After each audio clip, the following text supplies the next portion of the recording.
Hello. सो इस video में हम देखेंगे ट्यूरिंग टेस्ट के बारे में कि क्या होता है ट्यूरिंग टेस्ट, क्या इसकी डेफिनेशन थी और किस तरह से इसको परफॉर्म किया जाता है। सो बेसिकली ट्यूरिंग टेस्ट जो था वो बनाया गया था एलन ट्यूरिंग के द्वारा इन द ईयर 1950। ठीक है, सो एलन ट्यूरिंग ने बनाया था 1950 में। डेफिनेशन क्या थी? Turing test is use to determine whether or not machines can think intelligently like humans। So basically क्या काम करता था कि मशीन इंटेलिजेंटली सोच सकती है एक इंसान या ह्यूमन के जैसे या नहीं। तो उसके लिए एलन ट्यूरिंग ने एक टेस्ट बनाया था 1950 में जिसको नाम दिया गया था ट्यूरिंग टेस्ट। सो बहुत ही सिंपल सा टेस्ट है ये। इसकी बेसिक कॉन्फ़िगरेशन याद रखना है। होता क्या है, एक ह्यूमन इंटेरोगेटर होता है, या आप इसको कह सकते हो जो इन्विजिलेट कर रहा है, या एग्जामिनर बोल देते हैं हम इसको एक सिंपल टर्म्स में।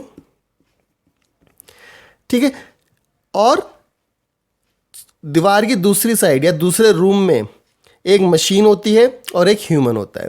ठीक है, सो बेसिकली मशीन के पास क्या है? Machine has certain knowledge base. Knowledge base का मतलब क्या हुआ? कुछ सेट ऑफ रूल्स हैं। ठीक है, और एक ह्यूमन है। सो बेसिकली इसका पर्पस क्या है कि अगर ह्यूमन इंटेरोगेटर ने कुछ सवाल पूछे और जो जवाब मशीन देगी और जो जवाब ह्यूमन देगा, अगर ह्यूमन इंटेरोगेटर उनको डिस्टिंग्विश ना कर पाए तो हम कह सकते हैं कि मशीन इंटेलिजेंट है। ठीक है, सो मशीन इंटेलिजेंट का हम एक सीधा यहाँ पे कंडीशन लिख देते हैं कि मशीन इंटेलिजेंट कब होगी। बेसिकली यही चीज़ इसको हमें देखनी है कि मशीन इंटेलिजेंट हम कब कह रहे हैं, कब है वो? व्हेन ह्यूमन इंटेरोगेटर, जो कि ये वाला है, एग्जामिनर है,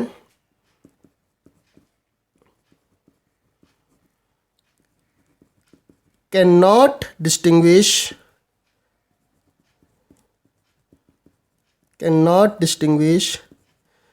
response given by machine and human.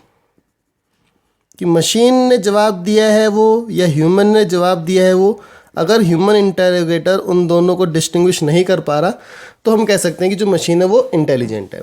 सो कुछ इसका देखो सेटअप इस तरह से था। सो लेट अस से एक यहाँ पे वॉल थी कि जो ह्यूमन इंटेरोगेटर है उसको नहीं पता कि कौन जवाब दे रहा है। ठीक है, so there is a wall, और यहाँ पे था interrogator. So let us draw this simple.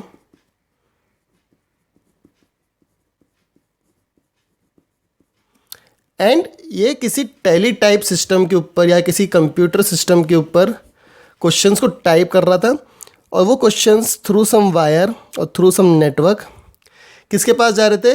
Room की दूसरी साइड पे जो मशीन थी और जो ह्यूमन था। ठीक है, so interrogator is typing the questions here, और यहाँ पे एक मशीन है।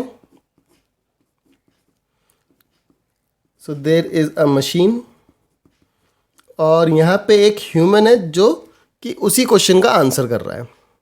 ठीक है, और उसको भी आंसर करने के लिए वो कुछ टैली टाइप मशीन का यूज़ कर रहा है, बट यहाँ पे ह्यूमन भी है। ठीक है, तो जितने भी क्वेश्चंस थे और जितने भी आंसर्स होते थे इस ट्यूरिंग टेस्ट में वो सब टैली टाइप थे। दैट मीन्स ये बोलता नहीं था ना ये बोल के जवाब दे रहा है, सब टाइप कर रहे हैं। So questions are sent from here. Suppose कोई क्वेश्चन भेजा गया यहाँ से, और क्वेश्चन था, मैं एक सिंपल सा एग्जांपल ले रहा हूँ, कैपिटल ऑफ इंडिया। मैं बहुत सिंपल एग्जांपल ले रहा हूँ, ठीक है, अभी समझाने के लिए। So capital of India question भेजा गया। अब वो क्वेश्चन दोनों के पास जाएगा, मशीन के पास भी और ह्यूमन के पास भी। ठीक है, मशीन ने अपने नॉलेज बेस के अंदर सर्च किया कि कैपिटल ऑफ इंडिया के अगेंस्ट क्या जवाब है, तो उसको जवाब मिला अगर नॉलेज बेस में, तो उसने दिल्ली यहाँ पे टाइप करके भेज दिया। एंड ह्यूमन को पता था जवाब, तो इसने भी दिल्ली यहाँ पे टाइप करके भेज दिया। अब जब दोनों के आंसर इस तक पहुँचे इस इंटेरोगेटर के पास, तो ये इंटेरोगेटर ये डिस्टिंग्विश नहीं कर सकता कि दिल्ली जो आंसर है इसने दिया या इसने दिया है, कि दोनों करेक्ट आंसर इसके पास पहुंचे थे, तो ये इस केस में कह देगा कि जो मशीन है वो इंटेलिजेंट है। So that is the Turing test, कि अगर ह्यूमन इंटेरोगेटर डिस्टिंग्विश नहीं कर पा रहा मशीन और ह्यूमन के रिस्पॉन्स को, तो then we can say that machine has passed the test, machine has passed the test and it is intelligent. So this is all about the Turing test, कैसे किया गया था Turing test, किस तरह से करा जाता है उसको. So this is all. Thank you for watching the video.